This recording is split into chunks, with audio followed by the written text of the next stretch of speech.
सूक्ष्म शिक्षण। आज हम सूक्ष्म शिक्षण के बारे में अध्ययन करेंगे। मेरा नाम करिश्मा मीणा, मैं बीएड प्रथम वर्ष की छात्रा हूँ। मैं कौटिल्य महिला शिक्षण प्रशिक्षण महाविद्यालय की छात्रा अध्यापिका हूँ। आज का हमारा विषय है सूक्ष्म शिक्षण। सूक्ष्म शिक्षण शिक्षण कौशल को एक समय एवं आकार में सीखना सूक्ष्म शिक्षण है। सूक्ष्म शिक्षण से तात्पर्य है शिक्षण का लघु रूप। सूक्ष्म शिक्षण शिक्षण की जटिल प्रक्रिया को सरलतम ढंग से छोटे छोटे सोपानों में विद्यार्थियों के सामने प्रस्तुत करने की एक रुचिपूर्ण प्रक्रिया है।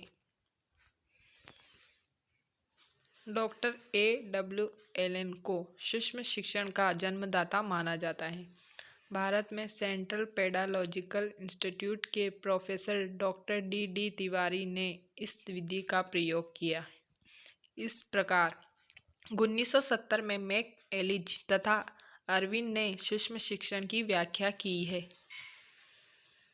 सूक्ष्म शिक्षण की प्रक्रिया। सूक्ष्म शिक्षण का चक्र जैसे पाठ्य योजना से शिक्षण, फिर शिक्षण से परिपुष्टि से पुनः पाठ्य योजना, फिर पुनः पाठ्य योजना से पुनः शिक्षण और फिर पुनः परिपुष्टि। फिर इस तरह पाठ्य योजना यानी कि सूक्ष्म शिक्षण का चक्र पूरा होता है। सूक्ष्म शिक्षण के सिद्धांत। पहला है, यह वास्तविक कौशल है। इसमें एक समय से एक ही कौशल के प्रशिक्षण पर बल दिया जाता है। तीसरा, अभ्यास की प्रक्रिया पर नियंत्रण रखा जा सकता है। चौथा, छात्रा अध्यापिका को एक एक करके विभिन्न कौशल शिक्षण में कुशलता प्राप्त होती है।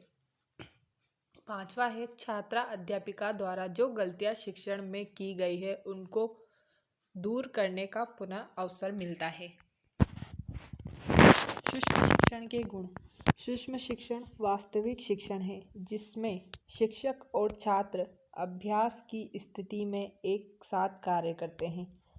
इससे कक्षा में अध्यापन की जटिलता में कमी आ जाती है क्योंकि इसमें कक्षा छोटी होती है और विषय वस्तु का विस्तार भी कम होता है। सूक्ष्म शिक्षण किसी विशिष्ट कार्य उपलब्धि के लिए प्रशिक्षण देने की ओर केंद्रित रहता है।